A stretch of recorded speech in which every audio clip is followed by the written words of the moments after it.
Crime and the fear of crime impacts the lives of every American.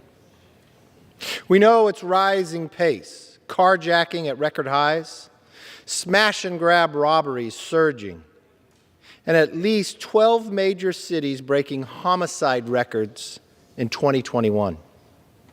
We know its price in dollar terms, $200 billion annually in aggressive crime tax.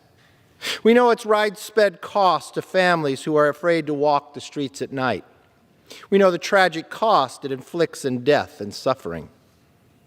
And we know its root cause, soft on crime policies, far-left prosecutors, and radical Democrats. From Seattle and Portland to New York City and Washington, D.C., Democrats have failed the first duty of government. They have failed to keep citizens safe. Now, some House Democrats want to erase their own soft-on-crime record, but the American people will not be fooled.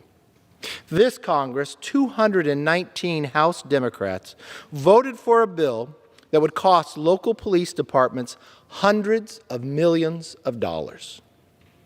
The American people can't afford Democrats' radical agenda of fewer police officers on the street, fewer criminals behind bars, more victims of violent crime.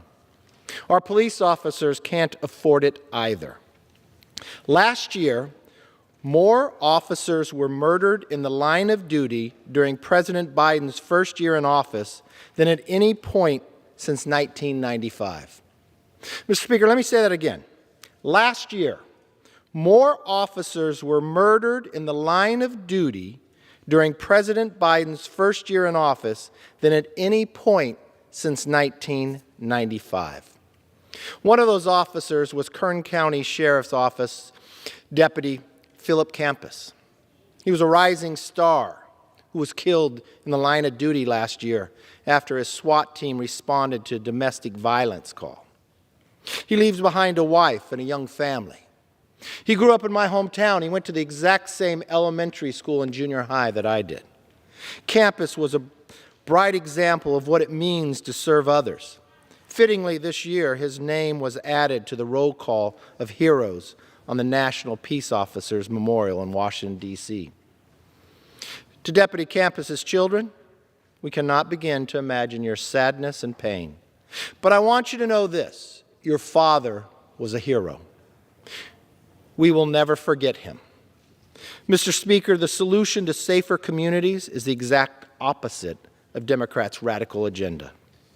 This crime crisis deserves serious leadership, and it starts with stepping up and supporting law enforcement. Our brave officers face enormous challenges, yet they choose to wear the uniform every day. It's not enough to fully fund them. They must know we have their backs. So as National Police Week begins, I want to say something our law enforcement officers don't hear enough. Thank you. Thank you for protecting our communities. Thank you for protecting our children. Thank you for protecting our country. While radical Democrats want to defund, demonize, and abolish the police, Republicans salute you, and we will always support you. I yield back.